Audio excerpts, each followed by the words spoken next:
Jumma Mubarak to all people. Assalamu alaikum wa rahmatullahi wa barakatuh. Have a great day to all guys. Allah save everyone. Amin summa amin. আজকে আমরা সূরা ইয়াসিনের বাংলা অর্থ আর সেই সাথে তাৎপর্য থাকে সবাই জানো সেটা শেয়ার করব। আর সবাই ইনশাআল্লাহ হোপফুলি খুব মনোযোগ দিয়ে এই সূরার অর্থগুলো তাৎপর্যগুলো শুনবে এবং ইবাদত করার চেষ্টা করবে নবীর সুন্নাহ মোতাবেক, কোরআন মোতাবেক। তাহলেই আমরা ইহকালীন পরকালীন মঙ্গল ইনশাআল্লাহ পেতে পারি। যাই হোক, আমি শুরু করছি। প্রথমে তাৎপর্য। সূরা ইয়াসিন, এটার আয়াত আছে 83টি, রুকু 5, সূরা ইয়াসিন 36, মক্কি 41। প্রথমে আমরা তাৎপর্য জানব, তারপরে আমরা সহি শুদ্ধ সহজভাবে বাংলা অর্থ শেয়ার করব। বিসমিল্লাহির রহমানির রহিম। সূরা ইয়াসিন পবিত্র কোরআনের 36তম সূরা, যা মক্কায় অবতীর্ণ 83 আয়াত বিশিষ্ট এবং কোরআনের হৃৎপিণ্ড মানে কোরআনের অন্তর, হার্ট অব দ্য কোরআন হিসেবে পরিচিত। 1, 2, 7 এটি ঈমান, পুনরুত্থান, আল্লাহর সার্বভৌমত্ব ও পরকাল নিয়ে আলোচনা করে এবং মানুষের বিশ্বাস মজবুত করে। সুবহানাল্লাহ। তোমরা দেখো, কোরআনকে বলেছে, কোরআনের হৃৎপিণ্ড কি বলেছে? আয়াত বিশিষ্ট কোরআনের হৃৎপিণ্ড হলো সূরা ইয়াসিন, যেটা হার্ট অব দ্য কোরআন। প্রতিদিন পাঠে মাফ, অভাব দূর ও মানসিক প্রশান্তি লাভ হয় বলে হাদিসে বর্ণিত আছে। সূরা ইয়াসিনের মূল তাৎপর্য ফজিলতগুলো নিচে দেয়া হলো। কোরআনের হৃৎপিণ্ড। কেন সূরা ইয়াসিনকে কোরআনের হৃৎপিণ্ড বলা হয়?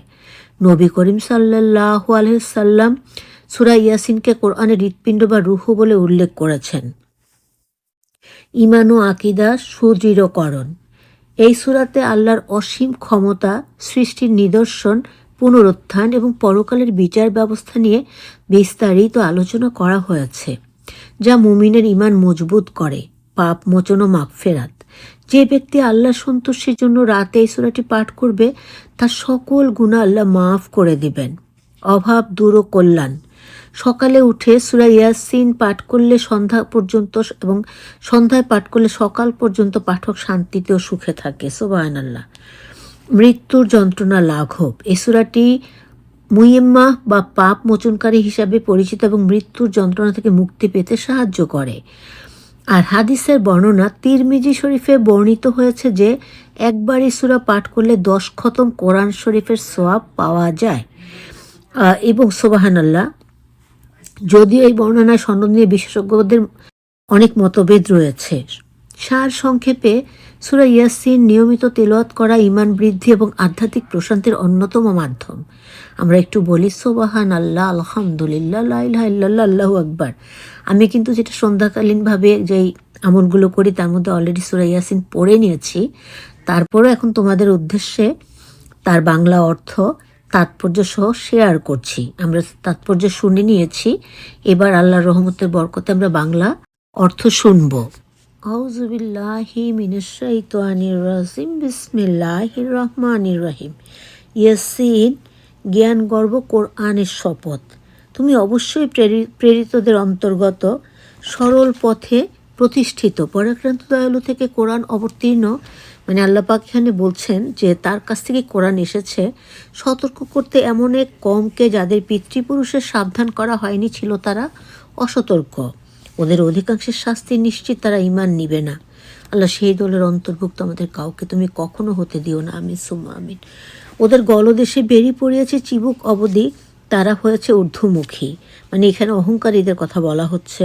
আমি তাদের সামনে ও পিছনে অন্তরাল সৃষ্টি করেছি আবরণ তাদের দৃষ্টিপথে, ফলে তারা দেখতে পায় না।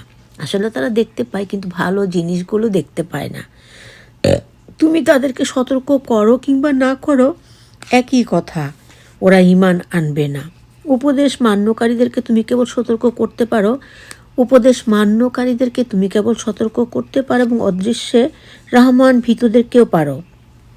সুতরাং তাদেরকে ক্ষমা ও মহা পুরস্কারের সুসংবাদ দাও। সুবহানাল্লাহ। মৃতকে আমি জীবিত করে এবং লিপিবদ্ধ মানে লিখে রাখি ওদের কাজকর্ম যা ওরা পিছনে রেখে যায়। প্রতিটি জিনিস আমি স্পষ্ট এই কোরআনে সংরক্ষণ করি। সুবহানাল্লাহ। ওদের কাছে তুমি এক বস্তির উপমা তুলে ধরো যাদের কাছে এসেছিল রাসূল। ওদের কাছে পাঠিয়েছিলাম 2 জন রাসূল, তাদের ওরা মিথ্যুক বলল। তখন তাদেরকে শক্তিশালী করলাম তৃতীয় একজন দিয়ে। তারা বলল, আমরা তোমাদের কাছে প্রেরিত। মানে প্রথম যে রাসূল আসলো তাকেও তারা মিথ্যাবাদী বলল, পাগল বলল। আল্লাহ পাক তখন তৃতীয় একজনকে পাঠালেন। তখন উনিও বললেন যে আমরা আল্লাহর কাছ থেকে তোমাদের কাছে এসেছি সাবধান করার জন্য। ওরা বলল, তোমরা তো আমাদের মতোই মানুষ, রহমান কিছুই নাজিল করেননি। মানে ওরা বিশ্বাস করলো না, তোমরা বলছো শুধু মিথ্যা। নাউজুবিল্লাহ, আস্তাগফিরুল্লাহ।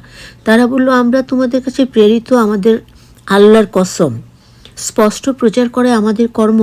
তারা বলল, তোমাদিগকে অমঙ্গলের কারণ ভাবি। তখন মানে যারা আল্লাহ পাকে বিশ্বাস করে না, নবীকে বিশ্বাস করে না, তারা বলল যে আমরা তোমাদেরকে অমঙ্গলের কারণ ভাবি।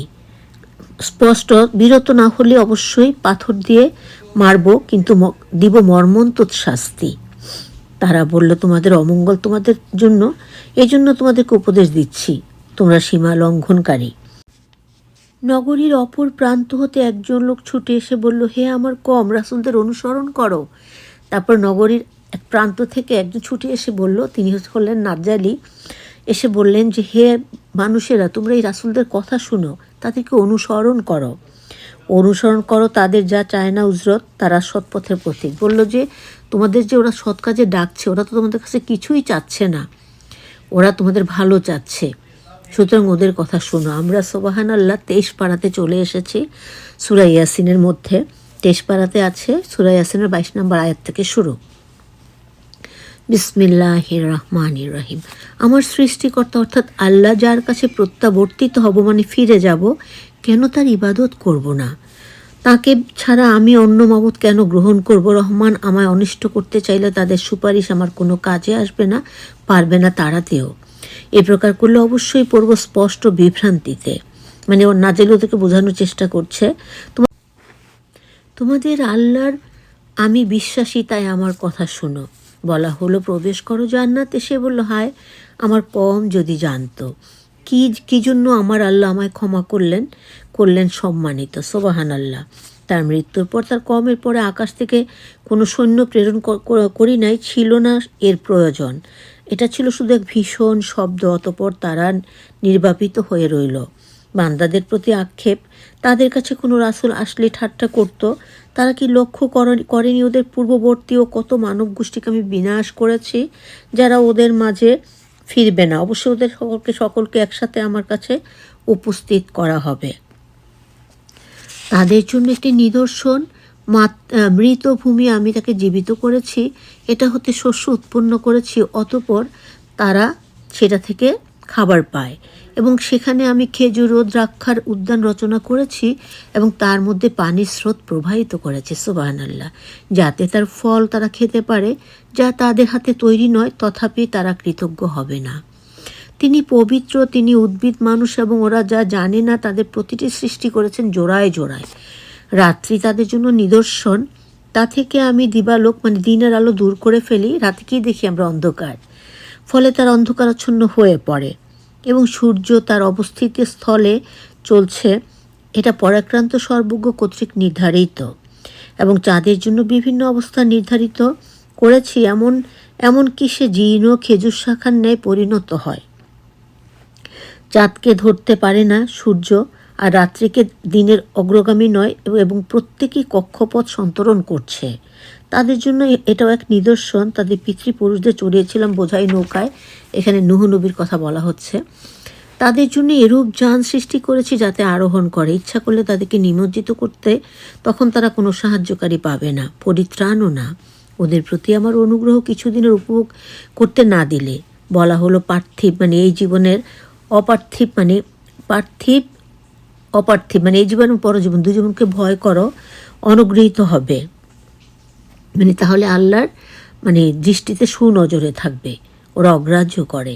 ওদের কাছে আল্লাহর কোনো নির্দেশ আসলে তা থেকে ওরা হয় বিমুখ। ওদিকে বলা হলো আল্লাহ তোমাদের যে রিজিক দিয়েছেন তা হতে ব্যয় করো। কাফেরেরা তখন মুমিনদের বলে, যাকে ইচ্ছা করলে আল্লাহ খাওয়াতে পারবেন তাকে আমরা খাওয়াবো কেন? নাউজুবিল্লাহ। তোমরা তো প্রকাশ্য ভ্রান্ত পথে আছো। ওরা বলে, সত্যবাদী হলে বলো কবে অঙ্গীকার পূর্ণ হবে। ওরা অপেক্ষায় আছে এক ভীষণ গর্জনে, যা তাদেরকে আঘাত করবে তাদের বিতর্ককালে। ওসিয়ত করতে অবকাশ পাবে না, ফিরে যেতে পারবে না পরিবারের কাছে। সিংগায় ফুৎকার দেওয়া হলে মানুষ গোট থেকে মানে কবর থেকে ছুটে আসবে তাদের আল্লাহর কাছে। ওরা বলবে, হায় দুঃখ আমাদেরকে শয়নাগ মানে মানে ঘুম থেকে উঠালো আর কি। এটা রহমানের প্রতিশ্রুতি। আল্লাহ পাক তো বলেছেন যে কিয়ামতের দিবসে সবাইকে আবার নতুন করে জাগিয়ে দিবেন এবং একদম চূড়ান্ত বিচার করবেন। এটা রহমানের প্রতিশ্রুতি ও রাসূলের কথা সত্য। এটা কেবলমাত্র ভীষণ শব্দ। অতঃপর তাদের সকলকে আমার কাছে উপস্থিত করা হবে, যেদিন কারো প্রতি কোনো অবিচার করা হবে না। তোমরা যা করেছিলে তারই প্রতিফল দেয়া হবে। বেহেশতবাসীগণ সেদিন সুখকর কাজে আনন্দিত হবে। সুবহানাল্লাহ। তারও তার স্ত্রীগণ গাছ ছায়াতলে উন্নত খাটে অর্ধশায়িত উপবিষ্ট থাকবে। সেখানে তাদের জন্য ফলমূল এবং যা চাবে তাই তারা পাবে, জান্নাতীরা। আল্লাহ সেই দলের অন্তর্ভুক্ত তোমাদের সবাইকে করে নিও, আমিন সুম্মা আমিন। উন্নত পালঙ্কে অর্ধশায়িত উপবিষ্ট থাকবে। সেখানে তাদের জন্য ফলমূল ও যা চাবে তাই পাবে। সালাম করুণাময় আল্লাহর তরফ থেকে বলা হবে, পাপীরা আজ আলাদা হয়ে যাও। হে বনি আদম, তোমাদেরকে নির্দেশ দেই নাই তোমরা শয়তানের ইবাদত করবে না, কারণ সে তোমাদের প্রকাশ্য শত্রু। তোমরা আমারই ইবাদত করো, এটাই সরল পথ। শয়তান তোমাদের পূর্বের বহু লোককে পথভ্রষ্ট করেছিল, তোমরা তবু বুঝবে না। এটাই তোমাদের প্রতিশ্রুত সেই জাহান্নাম। আজ এতে প্রবেশ করো, কারণ এতেই তোমরা অবিশ্বাস করতে। আজ মুখে মোহর করে দিব আর ওদের হাত আমার সাথে কথা বলবে। মানে আজকে মোহর আল্লাহ পাক সে কিয়ামত দিবসে মুখের মধ্যে মোহর করে দিবেন, কোনো কথা বলতে পারবে না। ওদের সাথে হাত কথা বলবে, পা কথা বলবে, পা সাক্ষী দিবে তারা যা যা করেছে এই দুনিয়াতে। ইচ্ছা করলে আমি ওদের দৃষ্টিশক্তি রহিত করে দিতে পারতাম, তখন ওরা পথ চলতে চাইলে কেমনে চলতো। ইচ্ছা করলে আমি স্বস্থানে স্থির করে রেখে দিতে পারতাম, মানে যেখানে যে ছিল সেখানে স্থির করে রেখে দিতে পারতো আল্লাহ পাক। ফলে ওদের আগে পিছে চলার কোনো সামর্থ্যই থাকতো না। যাকে আমি দীর্ঘজীবী করি তাকে তো কইয়া দেই জরাগ্রস্ত, তবুও বুঝবে না। রাসূলকে কবিতা শিখাই নাই এবং তার জন্য তা শোভনীয় নয়। আল্লাহ পাক বলেছেন যে আমাদের প্রিয় নবী হজরত মুহাম্মদ সাল্লাল্লাহু আলাইহি ওয়াসাল্লাম, যার উপর কোরআন অবতীর্ণ হয়েছে, তাকে তিনি কবিতা শেখাননি। আর এটা কখনো তার জন্য শোভনীয় ব্যাপারও ছিল না। এটা শুধু এক উপদেশ এবং স্পষ্ট কোরআন, যার জন্যই সূরা ইয়াসিনকে, এই যে পবিত্র কোরআনে অনেক সূরাই আছে সবই অর্থবহ, কিন্তু সূরা ইয়াসিনকে আল্লাহ পাক বলেছেন কোরআনের অন্তর, যাতে সে জাগ্রত চিত্ত ব্যক্তিগণকে ভয় প্রদর্শন করে এবং কাফিরদের বিরুদ্ধে শাস্তির বাক্য সত্য হয়। ওরা কি দেখে না ওদের জন্য আমি নিজে সৃষ্টি করেছি আনআম এবং ওরা সেসবের মালিক। ওগুলোকে ওদের অধীন করে দিয়েছি, কতক বাহন কতক খাদ্য। ওগুলোতে ওদের জন্য আছে উপকারিতা পানীয় বস্তু, তবু কৃতজ্ঞ হবে না। ওরা তো আল্লাহ ছাড়া অন্য মাবুদ ধরেছে, কারণ সাহায্য প্রাপ্ত হবে। ওরা ক্ষমতা রাখে না ওদের সাহায্য করার, ওদের সদল বলে জাহান্নামে হাজির করা হবে। তাই ওদের কথা যেন মনোকষ্ট না পাও। মানে যারা মনে করো খারাপ কথা বলে, ইসলাম নিয়ে অনেক সময় দেখা যায় অনেক করে, মানে তাদের ব্যবহারে যেন আমরা মনে কষ্ট না পাই। আমি জানি যা ওরা গোপন প্রকাশে করে।